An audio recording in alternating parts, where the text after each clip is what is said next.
Cette dernière année, j'ai investi l'équivalent de 3 millions d'euros. Et je pense que vous ne devinerez jamais où est-ce que j'ai placé cet argent. Pour tous ceux qui ne me connaissent pas encore, je m'appelle Raphaël GNN, j'ai 22 ans et il y a presque 4 ans, j'ai fondé mon agence SMMA, AceUp Media. Pour tous ceux qui ne savent pas ce qu'est le SMMA, restez bien tout au long de la vidéo parce que après la présentation de mes investissements, je vous ferai une partie sur qu'est-ce que le SMMA ainsi que comment vous pouvez vous lancer. Et maintenant, plus de temps à perdre, rentrons dans le concret. Alors, l'investissement numéro 1 est quelque chose d'assez classique que vous connaissez tous. Mais la manière de faire est assez différente de la plupart des vidéos que vous avez dû voir sur YouTube. C'est tout simplement l'immobilier. Il faut savoir qu'il y a plusieurs types d'immobilier. Le premier type d'immobilier est ce que je vais appeler l'achat-revente. C'est-à-dire, vous achetez un bien qui est ancien, vous le mettez à neuf et vous le remettez sur le marché en espérant le revendre plus cher que ce que vous l'avez acheté et faire donc une plus-value. Le second type d'investissement est l'investissement locatif. C'est tout simplement le fait d'acheter un appartement pour le mettre en location, que ce soit sur Airbnb ou que ce soit en fait avec un locataire sur le long terme. Et le troisième type d'investissement, l'investissement que je fais à titre personnel, c'est pour moi l'investissement de patrimoine. C'est-à-dire que vous achetez dans un endroit en espérant que la valeur du bien monte au fil du temps.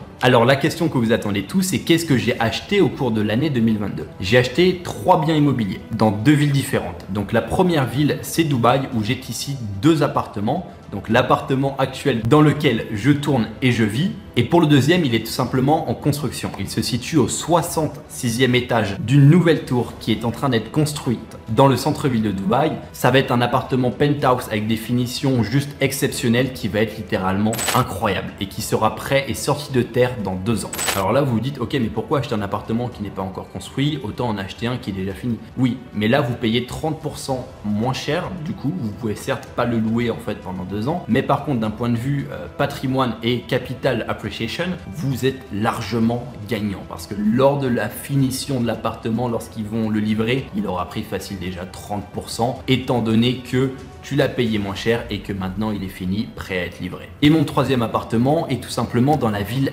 d'Abu Dhabi à 1 heure de Dubaï. Je suis persuadé que c'est là-bas que se situe la prochaine tendance sur le marché des Émirats, étant donné qu'il y a actuellement 4 musées internationaux qui se construisent au même endroit. Et la résidence d'ailleurs dans laquelle j'ai acheté s'appelle simplement Louvre Résidence. C'est les résidences officielles du musée du Louvre d'Abu Dhabi et il y en a actuellement 2 dans le monde, donc un musée du Louvre à Paris, un musée du Louvre à Abu Dhabi et actuellement il n'existe dans le monde qu'une seule résidence officielle du Louvre. Et c'est donc pour ça que j'ai décidé d'investir dans un appartement là-bas, étant donné que je suis persuadé que le branding et l'image de marque du Louvre fera en quelque sorte la plus-value à long terme. Alors maintenant, quel a été le retour sur investissement jusqu'à maintenant? Le marché à Dubaï et aux Émirats d'un point de vue en général est en plein boom, ce qui fait que c'est dur à calculer étant donné qu'il n'y a pas d'offre sur le marché, mais je pense que si je remets en vente aujourd'hui mes appartements, je fais une plus-value en fait de 20 à 25% par rapport au prix d'achat. Ça veut dire que sur 1 million d'euros investis, je récupère 200 000 euros, 250 000 euros de plus-value. Alors avant de passer à l'investissement numéro 2, je vous invite tous à vous abonner à ma chaîne YouTube, mettre un like, mais aussi me rejoindre directement sur mon Instagram.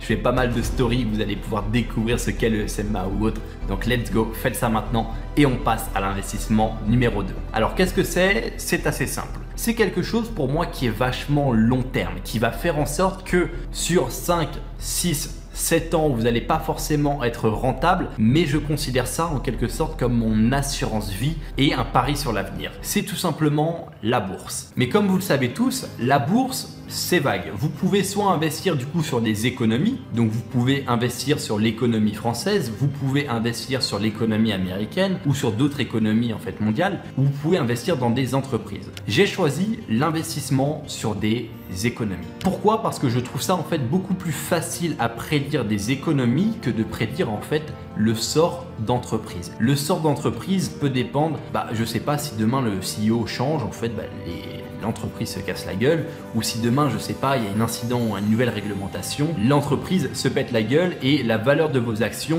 se casse la gueule aussi. Alors qu'investir sur les économies fait en sorte que vous gardez une certaine sécurité par rapport à ça. En février 2022, j'ai investi 250 000 euros sur les indices technologiques américains, donc sur les plus grosses entreprises liées à la technologie aux États-Unis, 250 000 sur l'économie française et 250 000 sur le fameux SP500 qui recense les 500 entreprises les plus performantes aux États-Unis. Pour l'instant, le retour, il n'est pas fameux.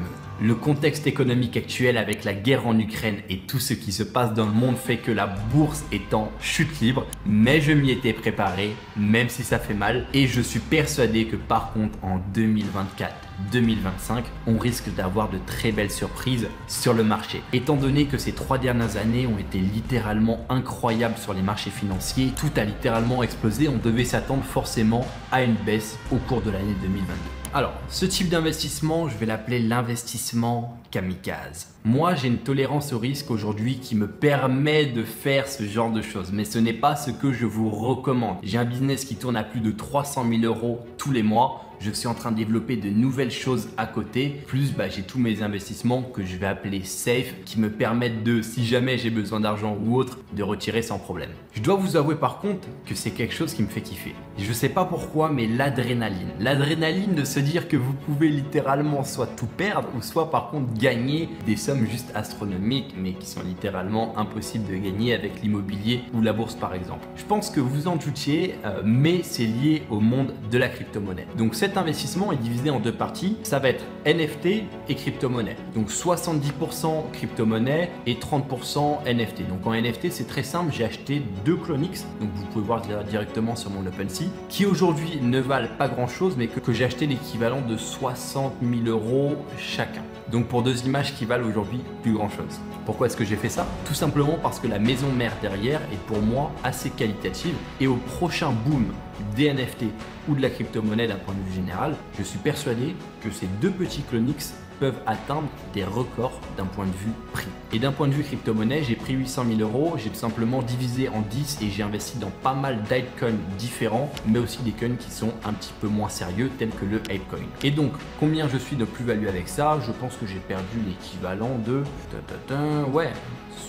70% de mon investissement. Mais je suis conscient que en 2017, j'avais aussi perdu 70% de mon investissement et au moment où c'est remonté, j'ai fait x15. Donc si je fais x15 du montant que j'ai investi en ce début d'année, très clairement, ça va se transformer en 10 millions d'euros. Et ça, j'en suis persuadé. Mais maintenant, vous vous dites, ok, comment j'ai sorti 3 millions d'euros de ma poche comme ça? Alors moi, pour faire simple, ça fait 4 ans aujourd'hui que je suis dans le domaine du SMMA. C'est tout simplement de la prestation de services pour des entreprises. Vous allez vendre, je ne sais pas, du community management, du trafic payant ou des sites web à des entreprises contre rémunération. Donc c'est mon activité principale et il y a 2 ans, j'ai décidé de développer une activité secondaire. C'est un programme du coup de formation qui va vous permettre de lancer vous aussi votre agence SMMA. Et ce que j'ai fait par rapport à ça, c'est que je vous ai préparé une formation gratuite qui va vous permettre de comprendre comment fonctionne le SMMA, comment vous pouvez vous lancer dedans, mais aussi comment vous pouvez trouver votre premier client. Pour la rejoindre, c'est extrêmement simple. Vous prenez le premier lien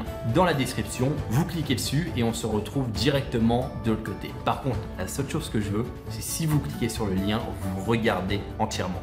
Parce que ça va littéralement être game changer pour votre vie. Et je sais que moi, il y a 4 ans, c'est ce genre de vidéos qui m'ont poussé en quelque sorte à passer à l'action et à me donner un déclic et me dire ok, maintenant Raphaël, c'est maintenant que tu y vas, c'est maintenant que tu vas chercher du résultat dans ta vie et c'est pas demain.